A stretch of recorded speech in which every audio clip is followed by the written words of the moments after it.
bienvenida a la escuela dominical para la juventud de nuestra iglesia metodista pentecostal Empadre-Hurtado, administrada por nuestro pastor Manuel Morales, nuestra pastora Erika Altamirano, que deseamos que el Señor le bendiga en gran manera. Y bien, le damos gracias al Señor que nos permite este espacio de poder congregarnos de forma virtual en esta plataforma para domingo a domingo estudiar sistemáticamente capítulo por capítulo, libro por libro, la palabra, y así poder tener un consejo en nuestras vidas de la palabra del Señor. Hoy día queremos partir orando al Señor para que Él guíe este estudio, y por eso le invito a que nos podamos conectar para que si tuvimos una semana ardua o quizás estamos muy estresados, podamos entregarle nuestras cargas al Señor y así poder tener un espacio de comunión con el Señor. Le invito a que pueda conversar con el Señor un momento. Padre, gracias Señor por este momento, Padre, que nos permites congregarnos por esta plataforma virtual. Mira Señor, tú conoces cada uno de nuestros corazones, Señor, cómo nos encontramos, quizás algún hermano, Señor, joven, que esté con estrés, Señor, ansiedad. Le presentamos todos nuestros problemas, Señor, todas nuestras debilidades, Señor, para que usted gobierne nuestras vidas. Y por eso hoy, en este momento, Señor, queremos acudir a usted, Señor, al consejo de su palabra, Padre amado, para que usted nos pueda guiar, nos pueda aconsejar, Señor, para el día bueno, para el día malo, Señor. Me presento, Señor, para que me des de tu gracia, Señor, y podamos juntamente ir creciendo, Señor, como iglesia tuya, Señor. Le necesitamos y le pedimos de su bendición, Señor, por esta escuela dominical, por medio de su Hijo Jesucristo, nuestro Salvador. Amén. Muy bien, le damos gracias al Señor entonces que nos permiten congregarnos y seguimos estudiando el primer libro de Reyes.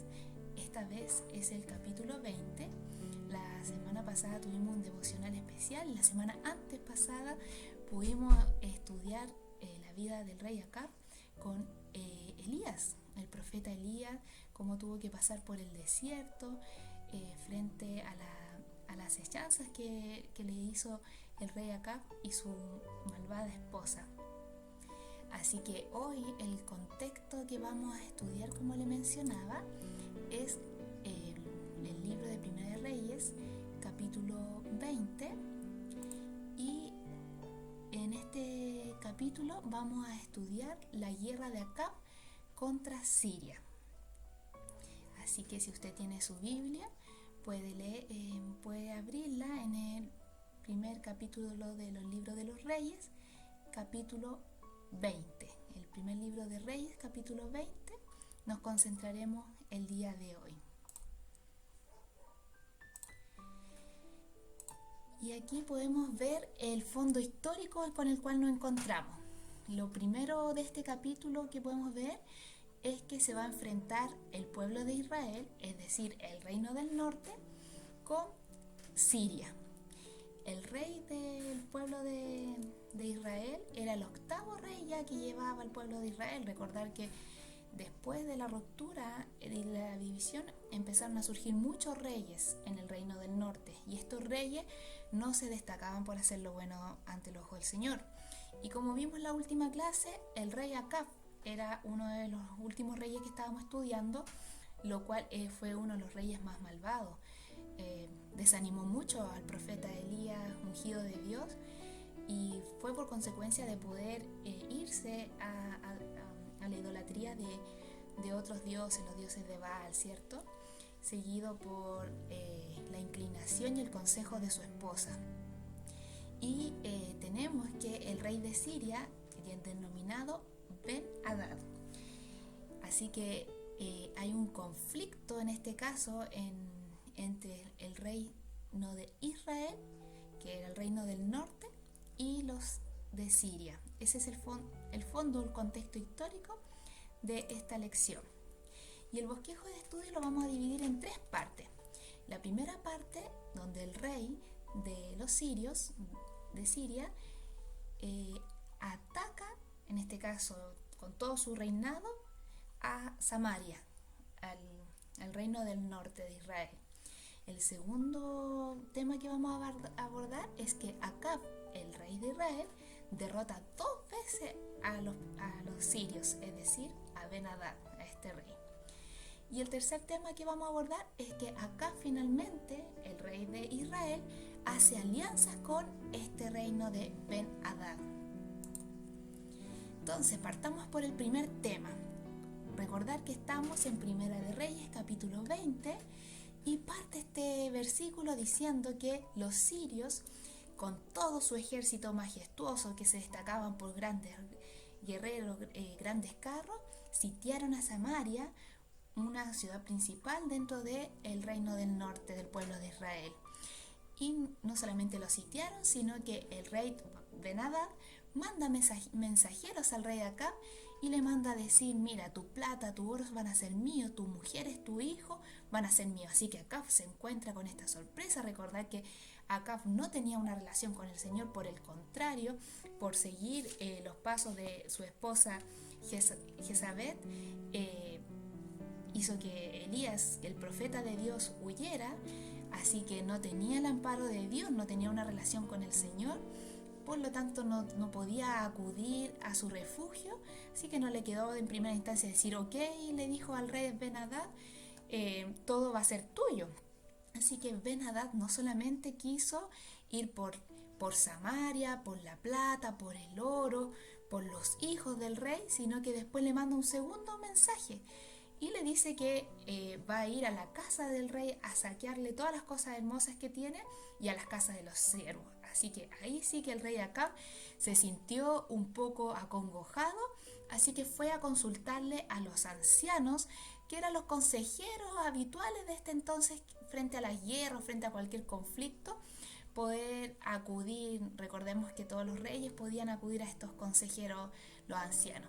Así que los ancianos le dicen: no, por nada del mundo vaya a darle nada, tú no te rindas, dile que no. Así que le manda a decir el rey Acab que lo primero va a tener que ceder, que sí, pero lo segundo, de esto de que va a permitir que le saque su palacio y la casa de sus siervos, eso sí que no lo iba a permitir.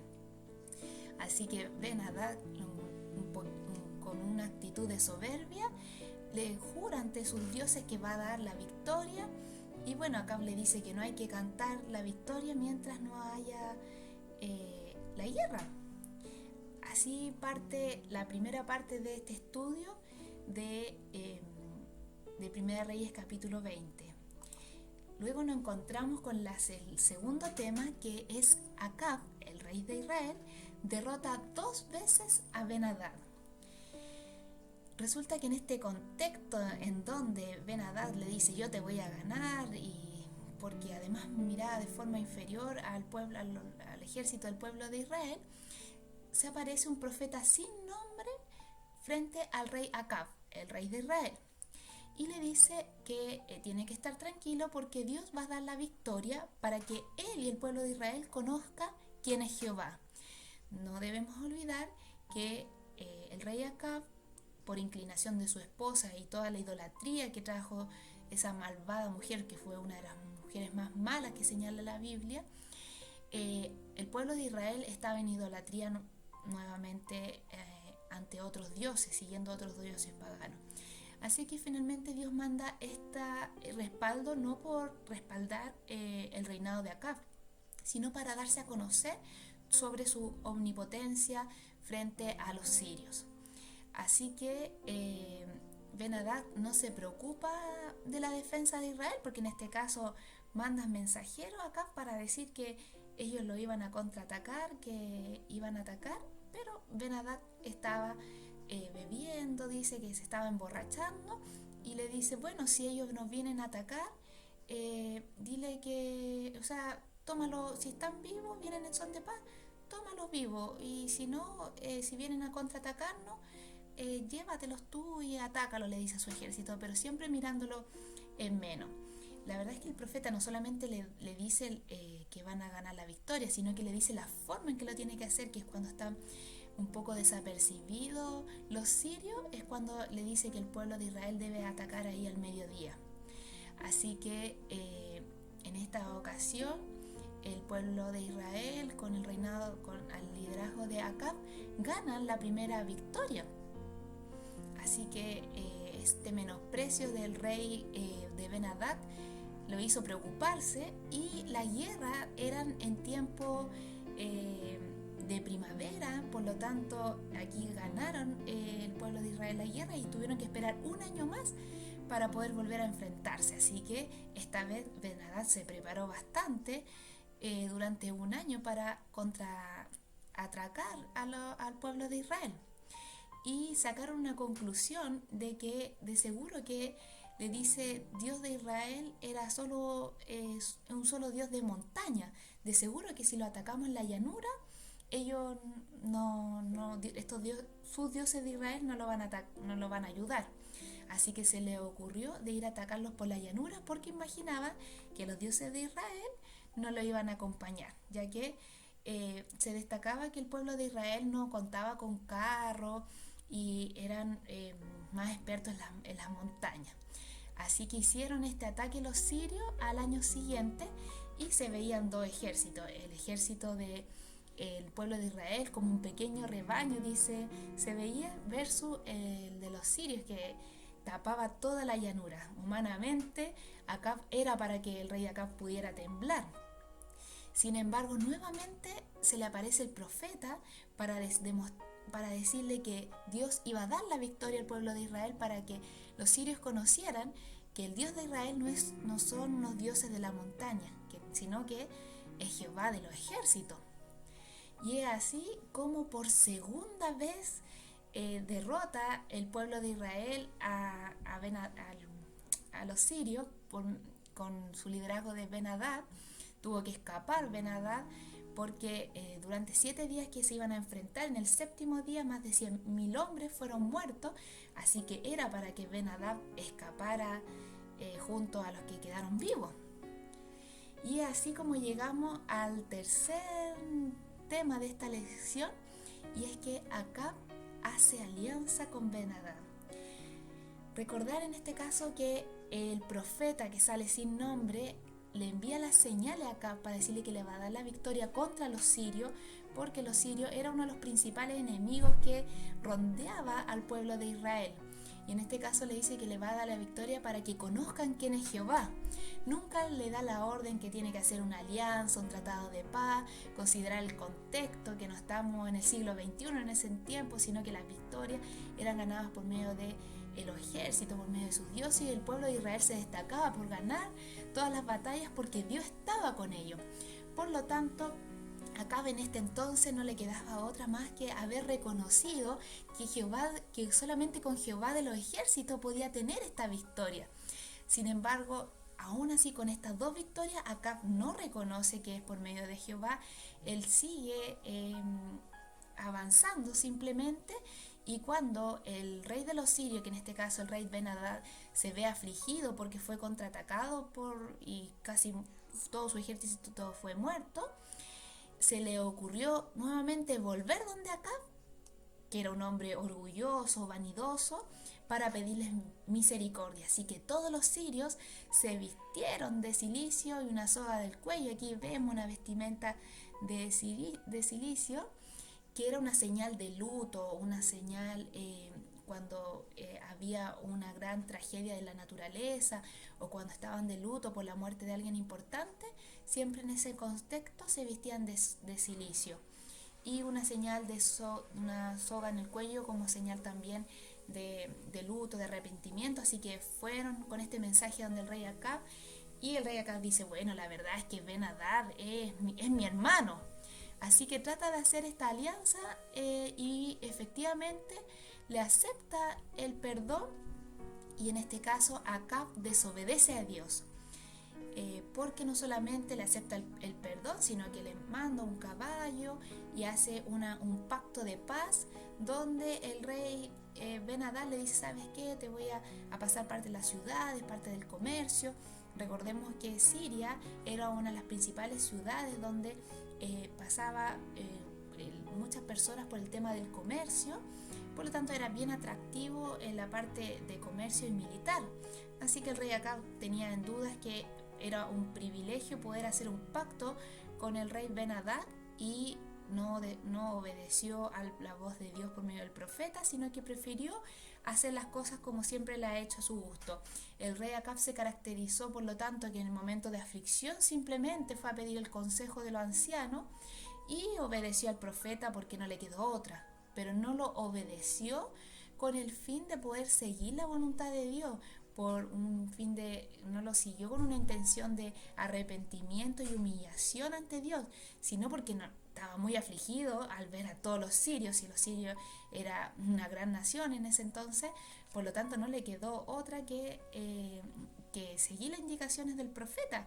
Pero ya cuando se vio en terreno seguro, este rey Acab, que no se caracteriza por hacer lo bueno ante los ojos de Dios, hace alianzas con Ben-Hadad. Y finalmente esto le traerá la condenación al rey Acab por medio de los mismos labios del profeta que habla el capítulo 20, que no menciona su nombre, y va a traer la condenación para el rey Acab, una consecuencia. Vemos finalmente como aplicación de la palabra del Señor la vida del rey Acab y la vida del rey Ben-Hadad. Ambos se destacan por la soberbia. Como les decía, el rey Acab nunca reconoció que los logros que obtuvo fue por medio del Señor, que él simplemente tenía que humillarse ante él y dejar su orgullo y poder inclinar al pueblo de Israel para que pudiera seguir al Señor. ¿Qué más también vemos en el rey Ben-Hadad? Que no solamente intentó tratar de ganarse a Samaria como estrategia militar, sino que quería todo el oro, toda la plata, saquear.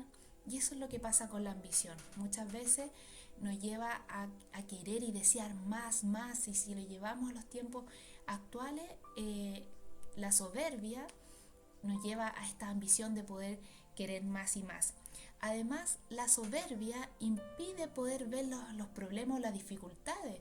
Vemos que Ben-Hadad en el primer conflicto se confía y dice, bueno, si es un pequeño pueblo que viene, y no le da mayor importancia. Eso hace la soberbia, creerse superior a los demás y no finalmente ver todo el panorama y creer que tenemos el control de toda la situación. Y finalmente la soberbia lleva a inclinarnos hacia el límite de poca moralidad en nuestras vidas, y por eso la soberbia es pecado.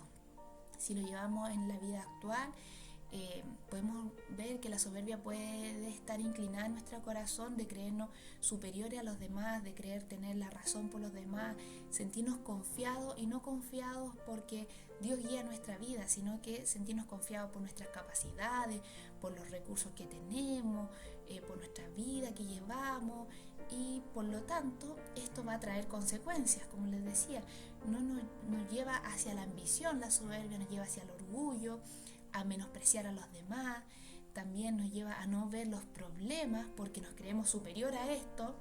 Sin duda, la soberbia nos lleva a una autodestrucción. Por lo tanto, cuando Dios nos aconseja sobre algo, es algo bueno para nuestra vida.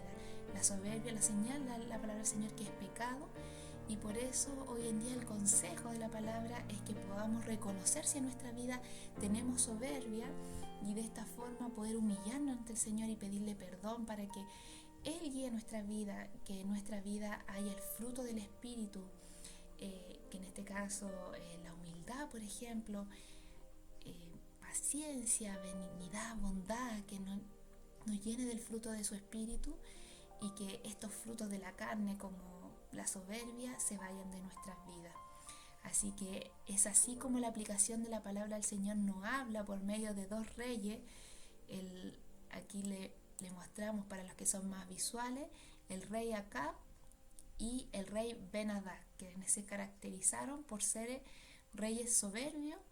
Y permita al Señor que la soberbia salga de nuestras vidas y que cada día nosotros menguemos, que cada día nosotros seamos menos, y que el Señor llene nuestras vidas con sus características, como es el amoroso, bondadoso, paciente, humilde. La humildad es sin duda lo que puede opacar a la soberbia y el orgullo.